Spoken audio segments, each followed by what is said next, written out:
महाभारत में कुरु वंश को बचाने के लिए एक प्रथा सामने आई जिसे नाम दिया गया नियोग प्रथा।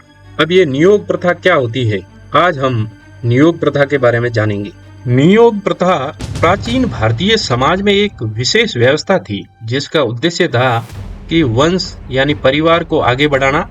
जब पति संतान उत्पन्न करने में असमर्थ होता या उसकी मृत्यु हो जाती या यदि किसी स्त्री का पति संतान न दे पाए तो परिवार की अनुमति से वह किसी योग्य पुरुष, जिनमें अक्सर ऋषि या परिवार के ही कोई सदस्य होते थे, से संतान प्राप्त कर सकती थी।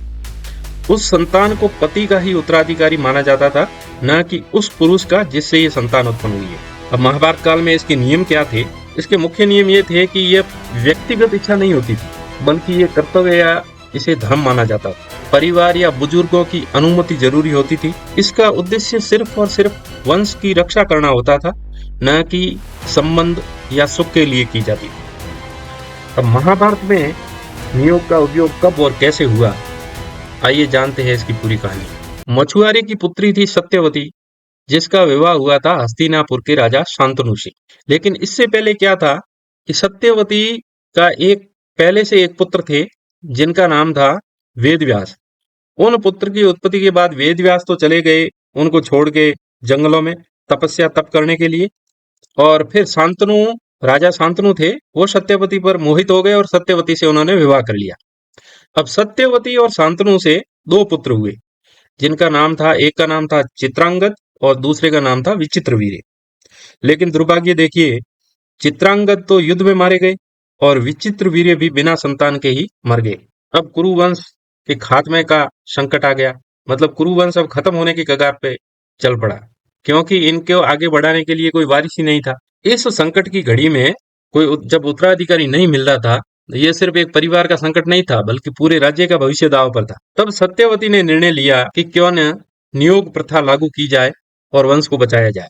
इसके लिए उनको अपने पहले पुत्र वेदव्यास की याद आई। सत्यवती ने वेदव्यास जी को बुलाया और उनसे कहा कि कुरुवंश को बचाने के लिए तुम्हें नियोग प्रथा के अनुसार संतान उत्पन्न करनी होगी। व्यास जी मान गए।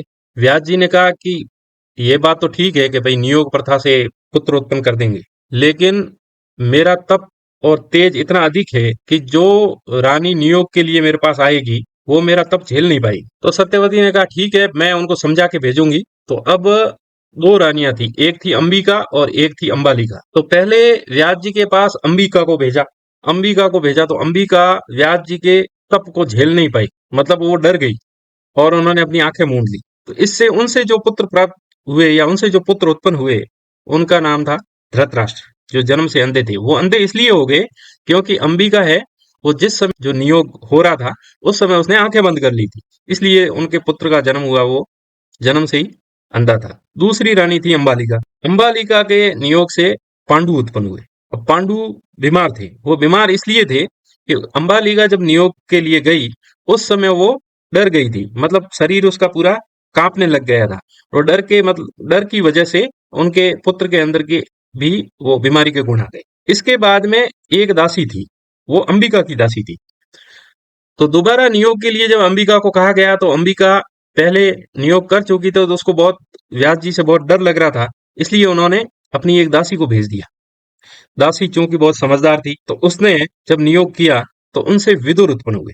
अब ये तीनों ही कुरु वंश के स्तंभ हो गए, धृतराष्ट्र, पांडु और विदुर। अब धृतराष्ट्र से जो पुत्र उत्पन्न हुए वो कौरव थे और पांडु से जो पुत्र उत्पन्न हुए वो पांडव थे।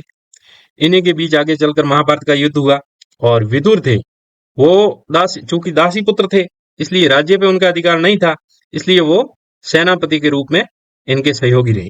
अब नियोग प्रथा आज के समय में भले ही अजीब लगे, लेकिन उस समय ये एक सामाजिक और धार्मिक समाधान था कि किसी परिवार या वंश का बचाने के लिए इसका उपयोग किया जाता था। अब सत्यवती ने ये जो नियोग का निर्णय लिया, ये एक वंश को बचाने के लिए लिया।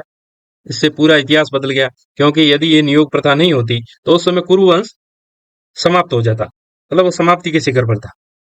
इसलिए इस एक निर्णय की वजह से, सत्यवती के एक निर्णय की वजह से पूरा इतिहास ही बदल गया।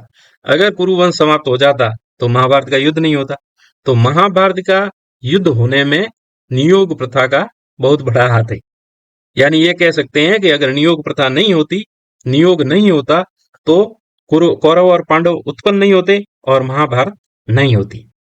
जिम्मेदारी कभी कभी कठिन फैसले मांगती है और यही फैसला सत्यवती ने लिया। ऐसी ही कहानियां सुनने के लिए हमारे YouTube चैनल द पॉजिटिव ज्ञान हाउस को सब्सक्राइब करें, अपने दोस्तों के साथ शेयर करें और लाइक जरूर करें। चलिए अगले भाग में ऐसी ही कोई रोचक कथा लेके आते हैं। तब तक के लिए धन्यवाद मित्रों।